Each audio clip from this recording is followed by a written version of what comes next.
Yan. Guys, i-highlight ko lang, oh. Ang ganda na niya, oh. Si Epe Albo. Heavy bar siya. Marble type. Kada dahon niya iba-iba siya ng ng distinguish ng variegation.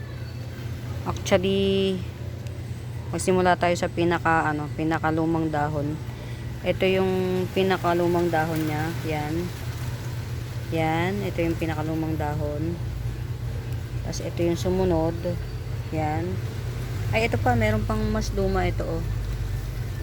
Yan, ito yung mas luma. Tingnan niyo guys, super heavy variegation niya. Ang dami niyang kulay sa isang dahon.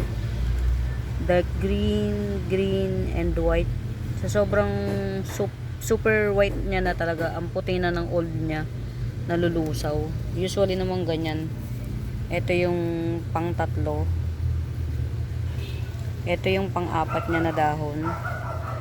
Ganda lang guys. Yan yung variegation niya. Ang puti, as in puting-puti siya. Pagka yung sa totoong buhay, ang puting-puti. Tapos ito yung pang 1, 2, 3, 4, pang 5. Marble naman siya. Actually guys, mas maganda marble yung variegation kasi walang lusaw factor. Kapag kasi yung may ganito, yan, sometimes nalulusaw yung puti na yan. Tapos ito yung sumunod. Actually palaki na siya guys yung dahon niya. Ito, mas maganda, oh. Yung distribution ng variegation yung ganda, oh guys. Yan. Mag-isa lang to kasi ito lang yung pinropa ko pa. Yan, ito naman yung sumunod.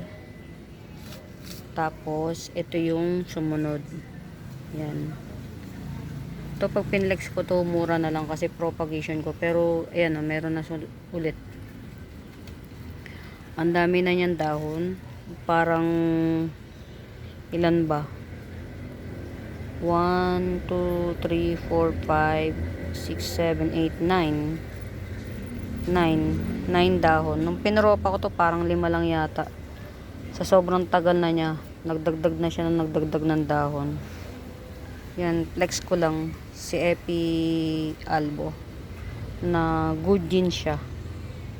Yan, meron pa akong ikakat na ang mother, ito mother niya. Actually, ito yung mother niya. Palaki na rin yung dahon niya. Nung kinat ko to, actually, ito. Ayan o, ang liit ng dahon niya, diba? Yan. Ito, yan o. Imagine nyo na lang yan. Yan lang yung dahon niya nung kinat ko siya. Yan. Hanggang sa palaki na siya ng palaki. Yan o. Ganun naman talaga, palaki ng palaki, diba? Ayan. Palaki na siya ng palaki. Ito yung pinaka-mother niya. Ito yung pinaka-mother niya guys. Siguro itatop cut ko na to. Nahihirapan siyang buhatin eh. Ito yung pinaka-puno niya, oh. Ito yung unang dahon niya mula nang itinop cut ko siya. Ito yung unang dahon. Yan, oh. Ganyan kaganda yan guys. Ito yung pinaka-puno niya. Yan yung pinaka-mother niya. Yan. Mura ko lang nabili. So, kaya lang matagal din siya kapag yung Tapos ito yung pangalawa. Ganyan siya kaganda guys, oh. Tanggalan natin ng dumi. Ganyan kaganda yung variegation niya. Ayan, kaya lang dahil nga puting-puti siya, ayan, oh. Mag-uumpisa na siyang malusaw. Naghahapon-hapon siya guys, oh. Ganyan kaganda yung variegation niya. Buti pala nakita ko, oh. Top cut ko na nga, oh. Hirap na siyang buhatin yung niya, eh. Actually, ayoko sana tong ikat. Kasi gusto ko siyang pagapangin. Kaya lang, gusto ko siyang pagapangin, eh. Kasi since mahirap, hindi naman pa nabibili yung isa. Baka kung pagagapangin, magkakaroon na siya ng penetration. Siguro ikakat ko na to. na nagka-ano-ano tuloy yung dahon, nagkaligaw-ligaw na siya.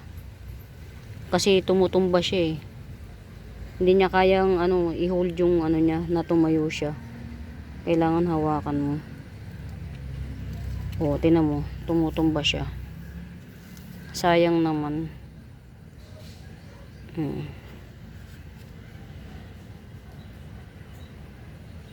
Ewan ko kung baka magtira ako ng isang dahon from here o ikat ko na ng buo. Hintayin ko na lang na may tumubo siya ulit dito. Ayan guys, oh.